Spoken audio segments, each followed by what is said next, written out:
नमस्कार। राज्य शिक्षा शोध एवं प्रशिक्षण परिषद बिहार पटना में आपका स्वागत है। डियर स्टूडेंट्स, इस वीडियो में हम लोग देखेंगे क्लास 11th का चैप्टर 9 का, जो कि होगा स्ट्रेट लाइंस। और चैप्टर 9 में स्ट्रेट लाइंस पर आगे बढ़ने से पहले हम लोग को क्लास 10th का कुछ रिकैप करना होगा, जो कि हम लोग इससे पहले पढ़े हुए हैं। Distance formula, area of a triangle, etc। तो चलिए वो सब हम लोग पहले डिस्कस करते हैं इस वीडियो में। तो नंबर 1 में लिखेंगे distance formula.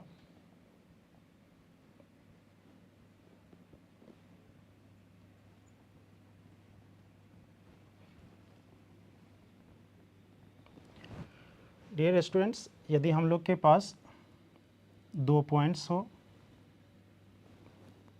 Point A and point B, और ये दोनों पॉइंट का कोऑर्डिनेट हम लोग को पता हो। सपोज पॉइंट ए का कोऑर्डिनेट है x1 y1 and point B का कोऑर्डिनेट है x2 y2। अब अगर हम लोग इस दोनों पॉइंट का डिस्टेंस अगर फाइंड आउट करें तो that is A B equal होगा under root x2 minus x1 का whole square plus y2 minus y1 का होल स्क्वायर। नंबर 2 में हम लोग पढ़ेंगे एरिया ऑफ ए ट्रायंगल। अगर हम लोग के पास कोई ट्रायंगल है,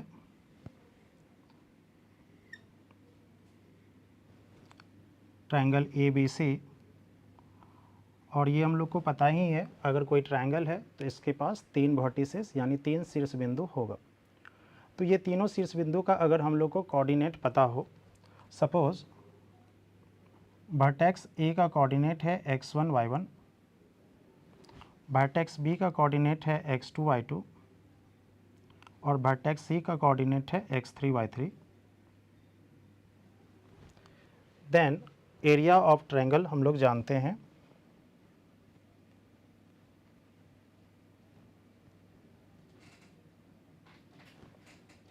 इक्वल हाफ मॉड। मॉड इसलिए क्योंकि हम लोग जब भी एरिया का साइन लेंगे वो पॉजिटिव लेंगे, तो मॉडुलस यानी मॉड क्या करेगा, अगर नेगेटिव भी आएगा तो उसको पॉजिटिव कर देगा। x1 यानी फर्स्ट वर्टेक्स का x कोऑर्डिनेट लेंगे, देन y2 माइनस y3, फिर plus x2 y3 minus y1 plus x3 y1 minus y2। और एरिया का यूनिट होता है स्क्वायर यूनिट यानी वर्ग इकाई। तो अगर सेंटीमीटर में देगा तो सेंटीमीटर स्क्वायर, मीटर देगा तो मीटर स्क्वायर। यहाँ पे सिंपल लिखे हैं स्क्वायर यूनिट। अब नंबर 3 में स्टूडेंट्स हम लोग देखेंगे कि अगर 3 पॉइंट्स है तो वो कॉलिनियर कैसे होगा। तो नंबर 2 में हम लोग पढ़े एरिया ऑफ ट्रायंगल।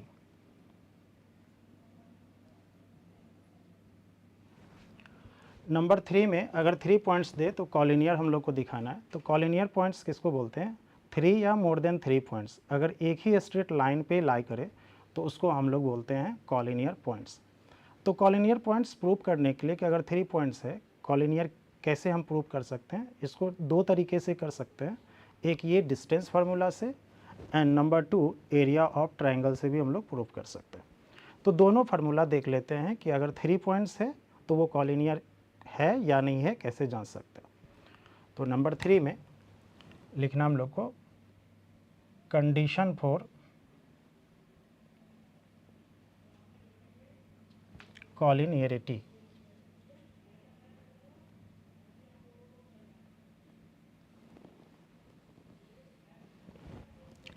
तो जैसा कि हम बताए कि कॉलिनियरिटी का मतलब ही हुआ कि 3 या 3 से ज़्यादा पॉइंट्स होना चाहिए। तो यहाँ पे हम लोग 3 पॉइंट्स कंसीडर कर रहे हैं, point A, point B, point सी।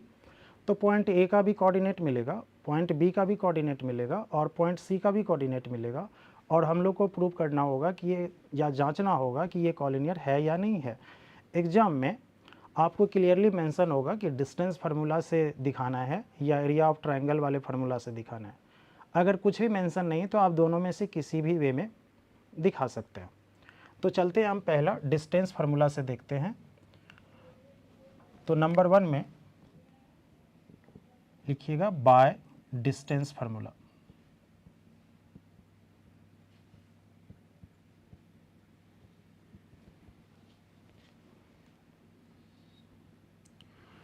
अगर हमारे पास 3 पॉइंट्स एक ही लाइन पे है, सपोज ए जिसका कोऑर्डिनेट x1 y1 है, पॉइंट बी जिसका कोऑर्डिनेट x2 y2 है, एंड पॉइंट सी जिसका कोऑर्डिनेट x3 y3 है। अगर हम लोग को दिखाना है डिस्टेंस फार्मूला से कि ये कॉलिनियर है, तो हम लोग को एक चीज़ शो करना होगा, ये ए बी पार्ट का length and B C part का लेंथ का जो सम होगा वो बड़े वाले part that is A C part के लेंथ के इक्वल आएगा। अगर ऐसा हो जाता है तो हम लोग इसको बोलेंगे कि ये तीनों पॉइंट्स कॉलिनियर है। तो यानी कंडीशन होगा दैट इज अर्थात A B plus B C equal होना चाहिए ए सी के। अब मन में ये क्वेश्चन अराइज होगा, सर ये ए बी कैसे फाइंड आउट करेंगे? तो ए बी क्या है? दो पॉइंट के बीच की डिस्टेंस है, दोनों का कोऑर्डिनेट पता है, तो हम लोग ये डिस्टेंस फार्मूला से हम लोग फाइंड आउट कर सकते हैं। उसी तरह से बी सी भी हम लोग डिस्टेंस फार्मूला से फाइंड आउट कर सकते हैं, और फिर वो इक्वल करना है हम लोग को ए सी, यानी उससे वहाँ भी डिस्टेंस फार्मूला से हम लोग फाइंड आउट डिस्टेंस कर सकते हैं। तो अगर ऐसा कर देते हैं तो हम लोग कह लेंगे कि हाँ ये तीनों पॉइंट्स कॉलिनियर है। Okay, area of triangle method से कैसे हम लोग प्रूव करेंगे? तो इसके लिए थोड़ा सा समझना पड़ेगा कि अगर कोई भी फिगर का एरिया हम लोग तब फाइंड आउट कर सकते हैं जब उसके पास लेंथ और ब्रेथ हो, दैट इज़ वो फिगर इनक्लोज्ड हो। तो अगर कॉलिनियर की बात करें हम लोग, तो कॉलिनियर 3 पॉइंट से मिलके बनेगा और वो एक ही लाइन पे होगा, यानी इसके पास सिर्फ लेंथ होगा। तो यदि ये लाइन की बात करें तो लाइन जो है कभी भी कोई एरिया कवर नहीं करता है, ये सिर्फ लेंथ कवर करेगा। तो अगर 3 पॉइंट्स एक ही लाइन पे है तो कॉलिनियर है, और वो एरिया कवर नहीं करेगा, दैट इज़ एरिया क्या होगा? 0 होगा। तो यदि हम लोग एरिया ऑफ ट्रायंगल से प्रूव करना चाहते हैं कि 3 पॉइंट्स कॉलिनियर है, तो कुछ नहीं, इस फार्मूला को एरिया ऑफ ट्रायंगल ABC जो है इसको हम लोग को 0 शो कर देना है, 0 दिखा देना है कि इसका वैल्यू 0 आया है, that is points ABC collinear है। तो अगर हम लोग इसको 0 के इक्वल करेंगे तो हाफ जो है दैट इज़ नीचे में डिनोमिनेटर में 2, वो 0 के साइड जाएगा, 0 हो जाएगा।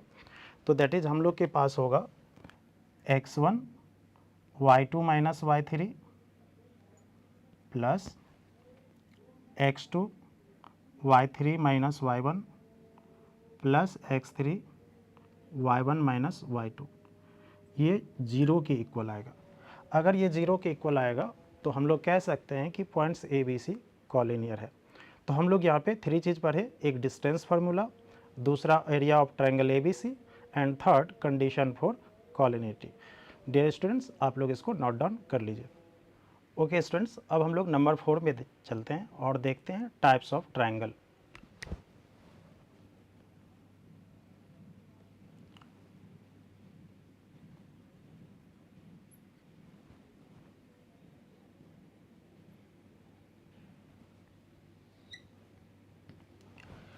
टाइप्स ऑफ ट्रायंगल हम लोग जैसा कि जानते हैं, एस्केलन ट्रायंगल, उसके बाद isosceles triangle, equilateral triangle, right angle triangle, ये हम लोग कैसे प्रूव कर पाएंगे विद द डिस्टेंस फार्मूला, वो हम लोग देखेंगे। तो नंबर 1 में देखते हैं एस्केलिन ट्रायंगल।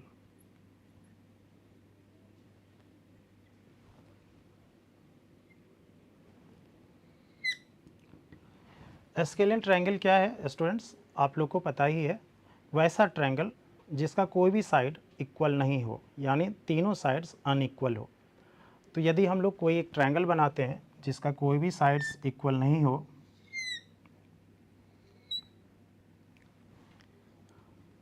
ट्रायंगल ABC जिसका कोई भी साइड्स इक्वल नहीं है, तो इसको हम लोग डिस्टेंस फार्मूला से कैसे प्रूव करेंगे? तो कोऑर्डिनेट हम लोग को हर वक्त अवेलेबल होगा, यानी पॉइंट ए का कोऑर्डिनेट, पॉइंट बी का कोऑर्डिनेट एंड पॉइंट सी का भी कोऑर्डिनेट हम लोग के पास रहेगा क्वेश्चन में। तो हम लोग यहाँ से तीनों साइड्स का लेंथ बारी बारी से फाइंड आउट कर सकते हैं, that is A B side का लेंथ, बी सी साइड का लेंथ एंड सी ए या ए सी साइड का लेंथ फाइंड आउट कर सकते हैं। तो यदि हम तीनों का डिस्टेंस फाइंड आउट करेंगे, लेंथ फाइंड आउट करेंगे, तो ए बी शो करेंगे कि इक्वल नहीं है बी सी के एंड बी सी शो करेंगे इक्वल नहीं है ए सी के। यानी ये जो तीनों साइड का लेंथ है इसमें से कोई भी इक्वल नहीं होगा। अगर ऐसा होता है तो दिया गया ट्रायंगल एस्केलेन ट्रायंगल होगा। नंबर 2 हम लोग देखेंगे आइसोसेलेस ट्रायंगल।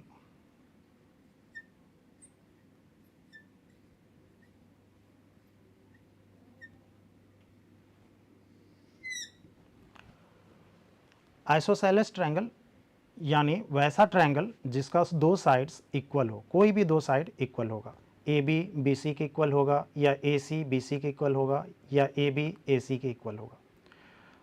तो एक ट्रायंगल देखते हैं हम लोग जिसमें कि दो साइड इक्वल होगा।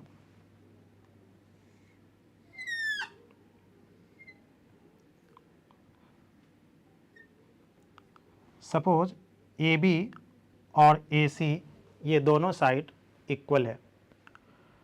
तो यदि आइसोसेलेस ट्रायंगल होगा तो हम लोग ए बी इक्वल दिखाएंगे ए सी के। अगर दो साइड होता बी सी ए सी के इक्वल होता तो बी सी इक्वल दिखाते ए सी। ओके स्टूडेंट्स, तो हम लोग देखते हैं third type. Okay students, type 3 में हम लोग देखते हैं इक्विलैटरल ट्रायंगल। इक्विलैटरल ट्रायंगल वैसे ट्रायंगल को बोलते हैं जिसका ऑल साइड्स इक्वल होता है, यानी सभी साइड्स का लेंथ इक्वल होता है।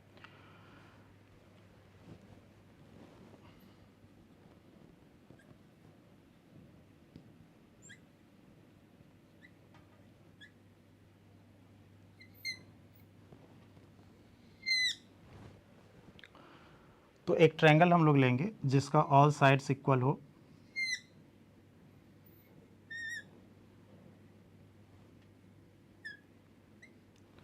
तो यदि हम लोग को डिस्टेंस फार्मूला से शो करना हो कि ये इक्विलैटरल ट्रायंगल है तो तीनों साइड्स का लेंथ इक्वल करना होगा, that is A B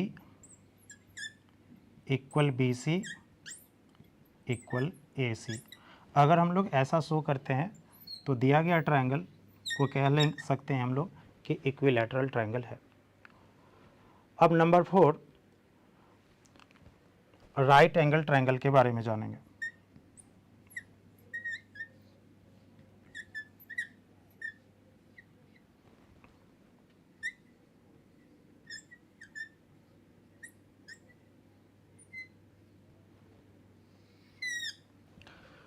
right angle triangle वैसे ट्रायंगल को बोलते हैं जिसमें एक एंगल यानी एक कोण 90 डिग्री का हो।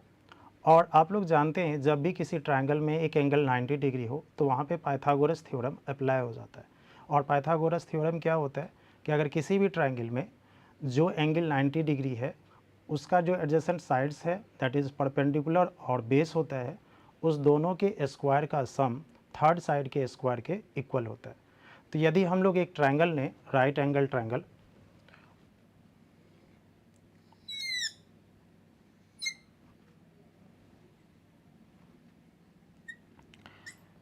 जैसा कि आप लोग यहाँ देख पा रहे हैं कि एंगल बी जो है वो 90 डिग्री है, यानी ये राइट एंगल है ट्रायंगल ए बी सी में।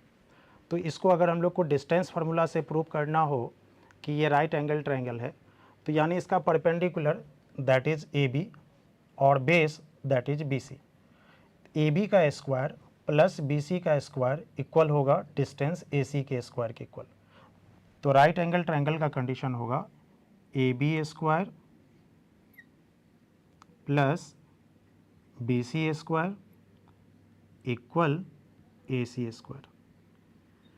इस तरह से स्टूडेंट्स अगर हम लोग को किसी भी ट्रायंगल का ऑल 3 वर्टिसेस दिया होगा तो किस टाइप का ट्रायंगल है हम लोग डिस्टेंस फार्मूला से फाइंड आउट कर सकते हैं। ओके स्टूडेंट्स, नोट डाउन कर लीजिए। ओके स्टूडेंट्स, अब हम लोग देखते हैं टाइप्स ऑफ क्वाड्रिलेटरल। यही डिस्टेंस फार्मूला से हम लोग क्वाड्रिलेटरल के टाइप्स को कैसे शो कर सकते हैं कि वो किस टाइप का क्वाड्रिलेटरल है वो देखते हैं। तो नंबर 5 में लिखेंगे आप लोग टाइप्स ऑफ क्वाड्रिलेटरल।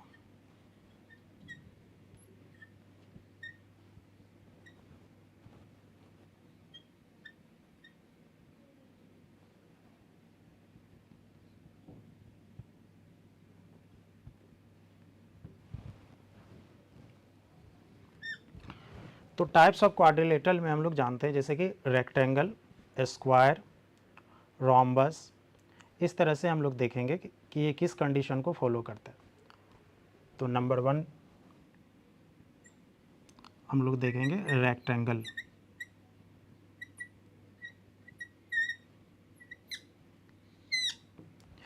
हम लोग जानते हैं रेक्टेंगल वैसे क्वाड्रिलेटरल को बोलते हैं जिसका अपोजिट साइड्स पैरेलल और इक्वल इन लेंथ होता है। तो स्टूडेंट्स, रेक्टेंगल जिसको हिंदी में हम लोग आयत भी कहते हैं, तो आयत या रेक्टेंगल किसको कहते हैं जिसका अपोजिट साइड्स क्या हो, विपरीत भुजा क्या हो, बराबर हो लेंथ में, लंबाई में, और वो क्या हो, समांतर यानी पैरेलल हो। तो माना कि ये रेक्टेंगल है ABCD जिसका अपोजिट साइड्स क्या होगा, इक्वल होगा, और इसका जो डायगोनल होगा यानी विकर्ण ये भी इक्वल होगा।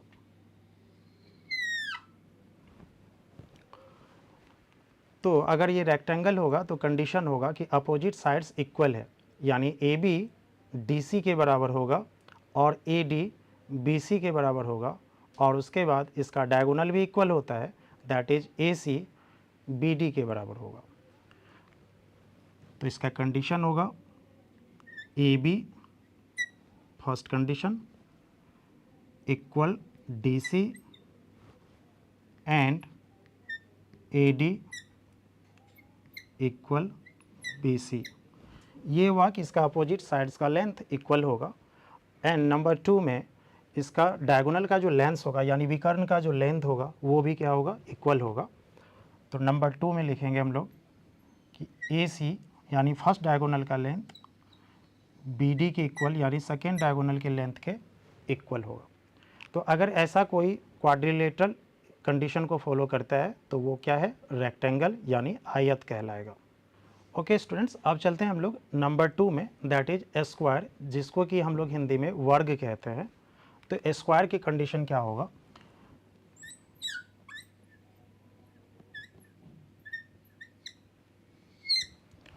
स्क्वायर या वर्ग हम लोग वैसे क्वाड्रिलेटरल यानी वैसे चतुर्भुज को कहते हैं जिसका सारी भुजा का लेंथ इक्वल हो और उसका विकर्ण का भी लेंथ इक्वल हो यानी बराबर हो।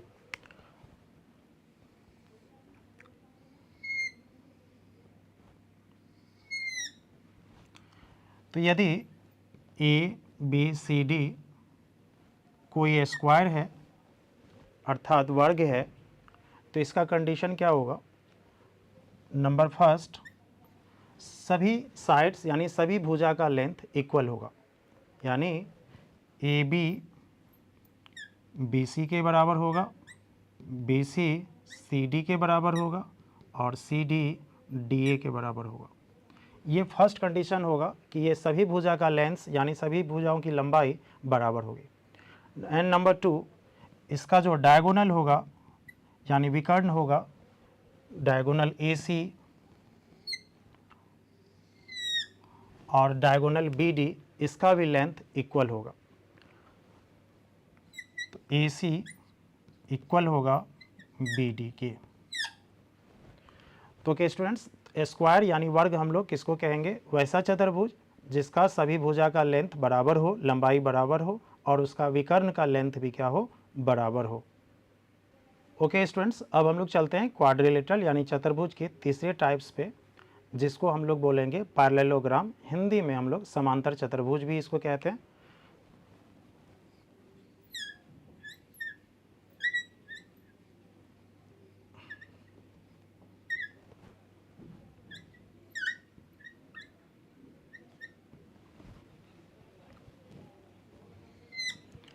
पैरेललोग्राम हम लोग किसको कहेंगे, वैसा चतुर्भुज या वैसा क्वाड्रिलेटरल जिसका अपोजिट साइड्स पैरेलल हो यानी समांतर हो और लेंथ भी इक्वल हो, लेकिन डायगोनल का लेंथ इक्वल नहीं हो।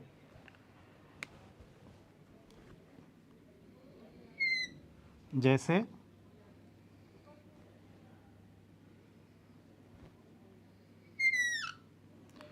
इस चतुर्भुज की बात करें, चतुर्भुज ABCD का, तो यहाँ पे देखेंगे हम लोग कि अपोजिट साइड्स का लेंथ इक्वल दिख रहा है। AB DC के इक्वल दिख रहा है, AD BC के इक्वल दिख रहा है और पैरेलल यानी समांतर भी दिख रहा है, लेकिन इसका जो डायगोनल होगा यानी विकर्ण होगा ये इक्वल नहीं हो सकता है, क्योंकि देखने से ही लग रहा है कि डायगोनल BD जो है वो डायगोनल AC से बड़ा है।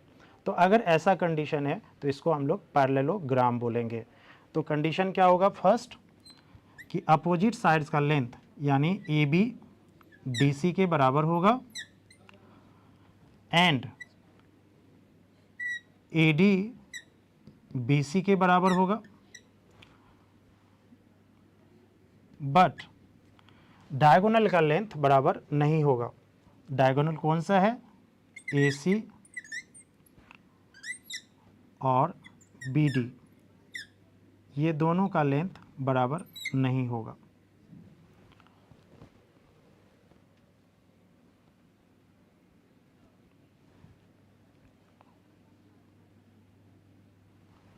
ओके डियर स्टूडेंट्स, तो यहाँ पे पैरेललोग्राम कब कहेंगे, जब अपोजिट साइड्स का लेंथ इक्वल हो बट डायगोनल का लेंथ इक्वल नहीं हो।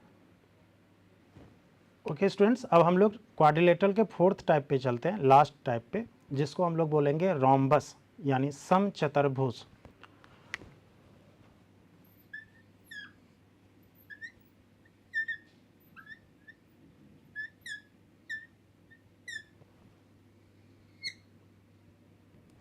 रोम्बस को हम लोग हिंदी में क्या बोलेंगे, समचतुर्भुज।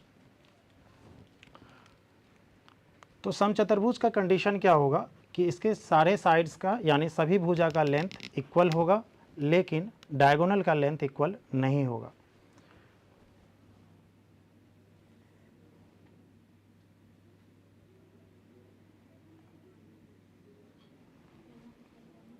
A B C D सभी भुजा का लेंथ इक्वल है,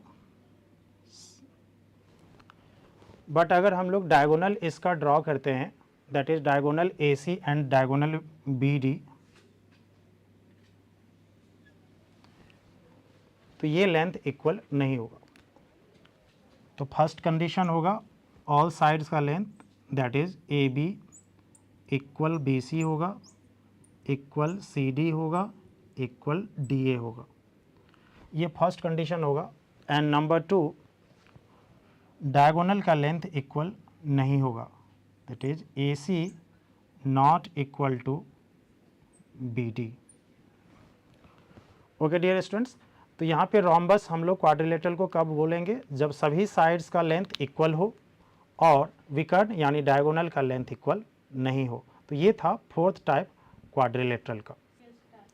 ओके स्टूडेंट्स, अब देखते हैं हम लोग नंबर 6 में सेंट्रॉइड ऑफ ए ट्रायंगल, यानी सेंट्रॉइड का मतलब होता है गुरुत्व केंद्र। गुरुत्व जो होता है किसी भी ट्रायंगल का, वो क्या होता है, तीनों किसी भी ट्रायंगल के तीनों मीडियन का पॉइंट ऑफ इंटरसेक्शन, यानी तीनों माध्यिकाएं का जो कटान बिंदु होगा उसी को हम लोग सेंट्रॉइड बोलेंगे।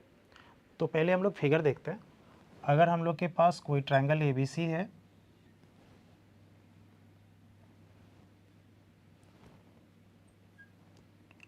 और इसका वर्टेक्स है x1 y1, x2 y2 and x3 y3। अगर इस ट्रायंगल ABC का हम लोग मीडियन ड्रॉ करें यानी माध्यिकाएं ड्रॉ करें, A से BC पे इसका माध्यिका आएगा और वर्टेक्स B का माध्यिका AC पे ज्वाइन करेगा, माना ये E है, और C का जो माध्यिका होगा वो AB पे ड्रॉ होगा, सपोज ये F है।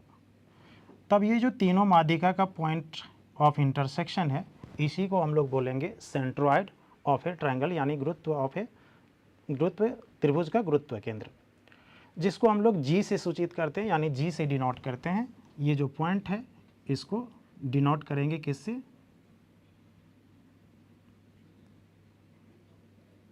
जी से।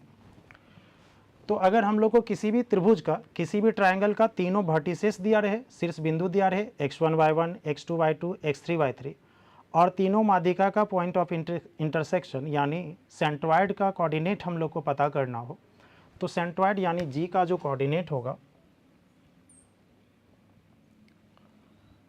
वो होगा the sum of all the x coordinates of vertices. मतलब जितना भी वर्टेक्स है सभी के एक्स कोऑर्डिनेट का सम लेंगे और डिवाइड करेंगे 3 से। तो फर्स्ट पॉइंट का एक्स कोऑर्डिनेट है x1 प्लस सेकेंड पॉइंट का है x2, थर्ड पॉइंट का है x3 और डिवाइडेड बाय 3। सेंट्रॉइड का जो एक्स कोऑर्डिनेट होगा यही होगा, यानी तीनों वर्टिसेस का एक्स कोऑर्डिनेट का सम बाय 3। एंड अगर इसका वाई कोऑर्डिनेट यानी सेंट्रॉइड का वाई कोऑर्डिनेट की बात करें तो y कोऑर्डिनेट का सम बाय 3, यानी y1 plus y2 plus y3 bye 3। तो इस तरह से अगर कोई भी ट्रायंगल यानी कोई भी त्रिभुज है और अगर उसका वर्टेक्स दिया हुआ है तो हम लोग सेंट्रॉइड का कोऑर्डिनेट फाइंड आउट कर सकते हैं। ओके स्टूडेंट्स, अब हम लोग नंबर 7 में देखते हैं incentre of a triangle, यानी अंतः केंद्र किसी भी त्रिभुज का। Incentre of a triangle, incentre का मतलब अंतः केंद्र। किसी भी ट्रायंगल यानी किसी भी त्रिभुज का स्टूडेंट्स इन सेंटर क्या होता है? किसी भी त्रिभुज के तीनों एंगल का बाइसेक्टर, एंगल का बाइसेक्टर यानी वो लाइन जो एंगल को बाइसेक्ट करता हो यानी बराबर भागों में विभाजित करता हो, वो तीनों लाइन जहाँ पे मीट करेगा उसी को हम लोग इन सेंटर बोलेंगे। जैसे हम लोग के पास त्रिभुज ABC है, यानी ट्रायंगल ABC है।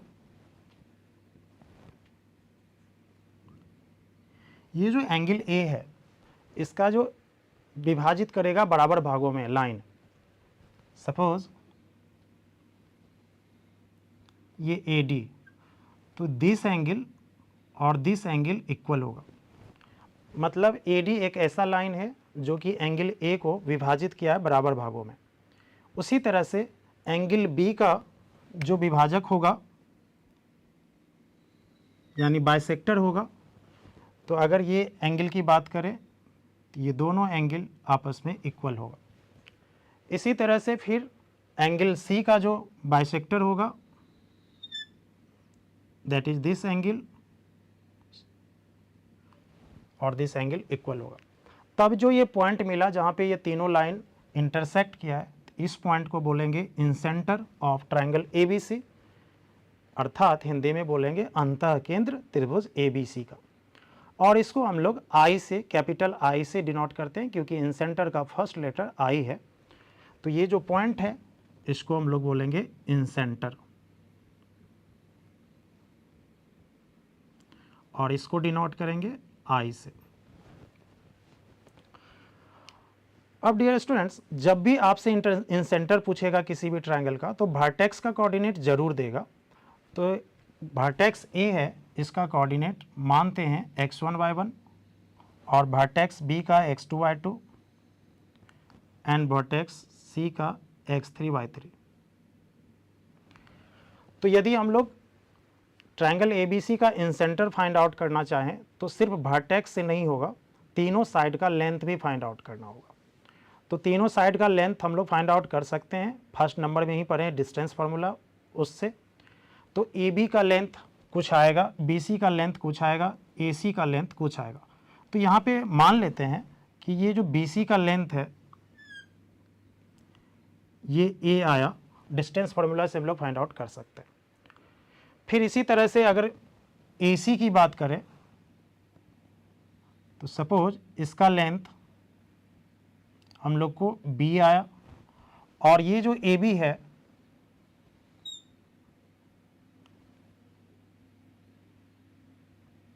इसका लेंथ C आया।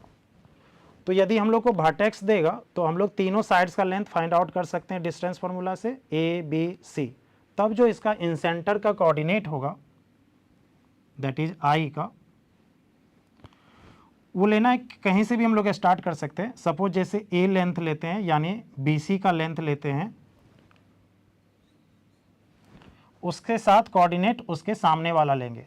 ए के सामने वाला में एक्स कोऑर्डिनेट कौन है, x1, तो ए x1 प्लस फिर इसी तरह से अगर b लेते हैं तो b के सामने में कौन है, x2, तो bx2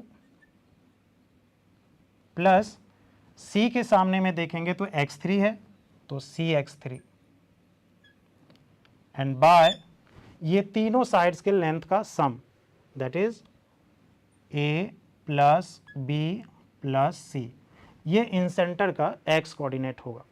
इसी तरह से सेम हम लोग y कोऑर्डिनेट भी फाइंड आउट कर सकते हैं, सिर्फ x1 के जगह y1, x2 के जगह y2 और x3 के जगह y3, that is ay1 plus by2 plus cy3 by a plus b plus c।